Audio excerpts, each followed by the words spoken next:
gunman described as an elderly Asian man allegedly shot 4 people, 1 fatally, at a Korean Christian retreat. Authorities say they have no information or a motive on this. Also, a horror story out of North Alabama today. A man facing divorce allegedly killed his estranged wife, their daughter, and their 2 other relatives before turning the gun on himself. It was the 3rd mass killing in Alabama in just a month. And then there's the Pittsburgh shooting. This is not just another horrible crime story as in the past. This is a story with serious political implications. That weekend tragedy involves a man who allegedly shot and killed 3 police officers in cold blood. Why? Because he was convinced, after no doubt watching Fox News and listening to right-wing radio, that, quote, our rights were being infringed upon. That's according to a friend of 22-year-old Richard Poplansky. That friend also said Poplansky was worried about, quote, the Obama gun ban that's on the way. What ban? Seriously, what ban? Here's the real issue here.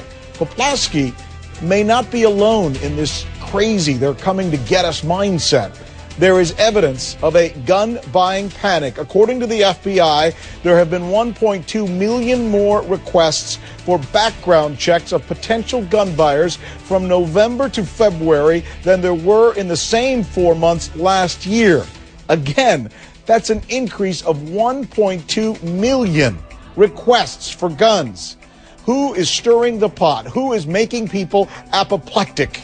Who is trying to use this to get people to not trust President Obama? And more importantly, is there any truth to the fear of a more restrictive gun ban? That's what I'm going to tackle when I come back. Failing economy, the election of Barack Obama, the nation's first minority president. And then there's the garden variety fear and hate mongering provided compliments of Fox News night in and night out. That's where Glenn Beck is seen night after night talking about doomsday, about the country coming apart, while his counterpart, Sean Hannity, calls the president a socialist and worse, implying day in and night out that he's trying to destroy America. Here's an apparent result. Americans are scarfing up guns and ammunition at an alarming rate. Growing numbers of people appear to believe that the government wants their weapons. Take a look at what we found on YouTube today from some of the people who buy into that. Stock up on your guns now. This guy wants to take every weapon you own. You will be left with nothing to protect yourself and your families.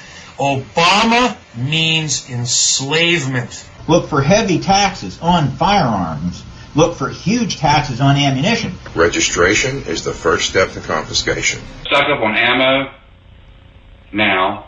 Don't wait. Basically, we have a socialist for president. The gun ban is coming.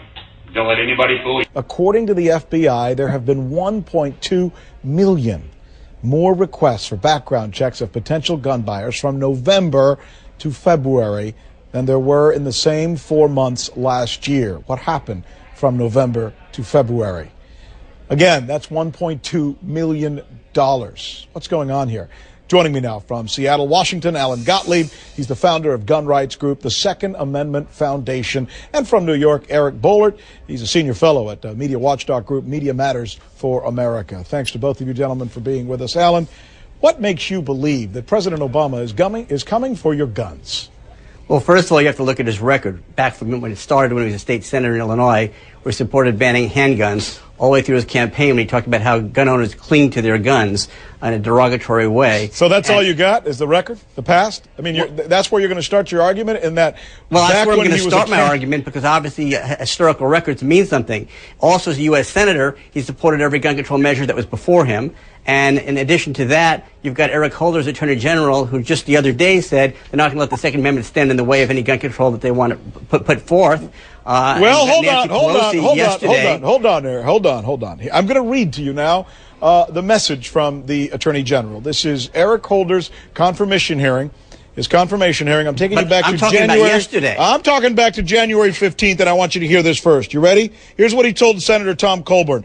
This administration has no intention of doing anything that would affect a state's regulation of firearms.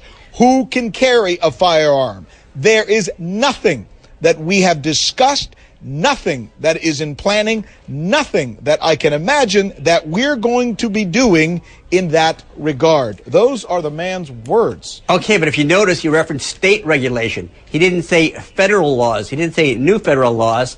Yesterday, he came out and said that the Second Amendment wouldn't stand in their way from passing gun control measures. And when the D.C. gun ban was being argued at the Supreme Court, he filed a brief on his own saying the Second Amendment didn't give anybody an individual right to even own a gun. So you're convinced this is going to happen. Eric, help us out. Well, I think people on the right and the single-issue passionate people are desperate to find some sort of opening so they can push this narrative. I mean, Glenn Beck yesterday on his radio show said Barack Obama will take away your gun anyway, one way or another. He's going to take away your gun. This message has been on Fox News for weeks and months, and it's not just the gun control issue. They are painting, as you mentioned, sort of this doomsday scenario, almost mainstreaming this militia idea of tyranny and, totalitarian state in America.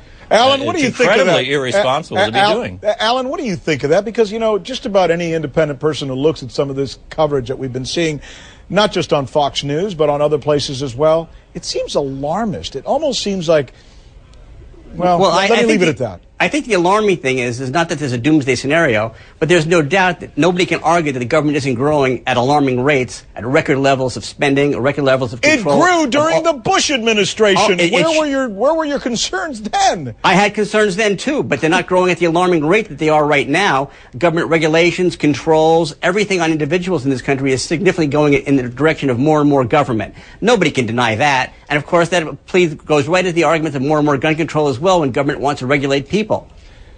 Eric? Well, saying government is growing in size is a lot different than saying they're going to come knock on your door and take your guns, that the democracy in America is on the wane and that we're going to turn into a socialist or Marxist or fascist, depending on what week it is with Glenn Beck. That's quite a leap. And again, it's incredibly irresponsible. We've never seen, a television news outfit sort of exploit these kind of fears before, and they're doing it on a daily basis. And again, they're basically mainstreaming this militia movement and this militia rhetoric. It's wildly I like how you're using the word militia. I mean, you're trying to label everybody as militia as being, evil, crazy people out there. There are 90 million gun owners in America, and they're not members of militias. The bottom line is the Pew Research Center just did a survey that shows that Barack Obama is the most polarizing president we've had in 4 decades. But hold on, Alan, the reason why people are buying guns is because he's polarizing them. Alan, how could he not be polarizing when people are saying those messages that we have been talking about? If I was to get on the air and start saying horrible things about anyone day in and day out and scaring the bejesus out of you and telling you that the world is going to end as a result of this particular politician, maybe whether he's on the right or on the left or in the middle, don't you think he would be polarizing? Well, I think maybe the media did that to George Bush. One can make a very good argument what you're saying is true. But maybe it wasn't Fox News. Maybe it was CNN and MSNBC. All right, we'll leave it at that. I suppose that's fair, and I thank you, sir, for taking time to talk to us. Alan, my thanks to you, and Eric, my thanks to you as well.